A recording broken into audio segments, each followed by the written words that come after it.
दोस्तों, जहां पूरे देश में दुर्गा पूजा का आयोजन बड़ी धूमधाम से किया जाता है, लेकिन शायद आप ये जानते हो कि दुर्गा पूजा के लिए जिन प्रतिमाओं को स्थापित किया जाता है, उसको बनाने के लिए वैश्यालय की मिट्टी का प्रयोग किया जाता है, जिसे काफी शुभ भी माना गया है। लेकिन ऐसा क्यों किया जाता है? दरअसल इसके पीछे दो पौराणिक कथाओं और कुछ प्रचलित मान्यताओं को माना गया है, जिसमें पहली पौराणिक कथा के अनुसार एक वैश्या हुआ करती थी जो कि माँ दुर्गा की बहुत बड़ी भक्त थी, पर एक वैश्या होने की वजह से उसकी भक्ति भावना को उचित सम्मान नहीं मिलता था। लोग हमेशा उसका अपमान करते रहते। वो हमेशा यही सोचती कि मैं अपनी मर्जी से तो देह व्यापार के दलदल में नहीं आई, कोई भी मेरी भक्ति को नहीं समझता, मैं करूं तो क्या करूं। एक बार की बात है, इन्हीं सोचों में पड़ी पड़ी वो सो गई और अगली सुबह उठकर हमेशा की तरह माँ दुर्गा की प्रार्थना करने लगी। लेकिन उस दिन कुछ ऐसा हुआ जिसने उसे असमंजस में डाल दिया।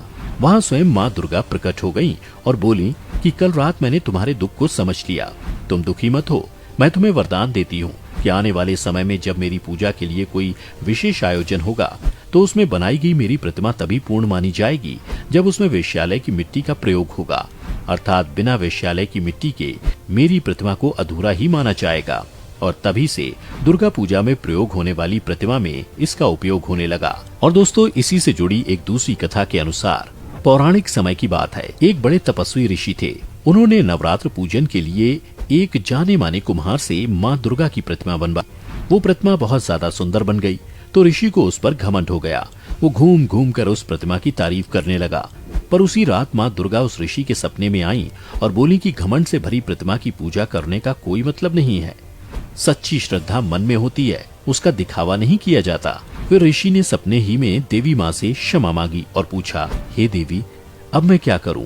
तब देवी ने कहा कि शहर में स्थित वैश्यालय से थोड़ी मिट्टी ले आओ और कुम्हार से कहो कि इस मिट्टी को मिलाकर मेरी नई प्रतिमा बनाए। तभी मैं उस प्रतिमा को इस लायक मानूंगी कि उसकी पूजा की जा सके। क्योंकि जिन लोगों को समाज ने नजरअंदाज कर दिया है, उसमें उनका कोई दोष नहीं होता। मजबूरी वश ही कोई इस नर्क में प्रवेश करता है, इसके बाद भी उन्हें पापी समझा जाता है। ऐसे लोग भी मेरी कृपा और आशीर्वाद के हकदार हैं। इतना कहने के बाद देवी अंतर्ध्यान हो गई। सुबह उठकर ऋषि ने देवी की बात का पालन करते हुए वैश्यालय से लाई गई मिट्टी से दोबारा प्रतिमा का निर्माण करवाया। ये तो थी वो प्राचीन कथाएं जिन्हें ऐसा करने के पीछे मुख्य कारण माना जाता है। चलिए अब आपको उन मान्यताओं से भी रूबरू कराते हैं जिन्हें काफी महत्व दिया जाता है।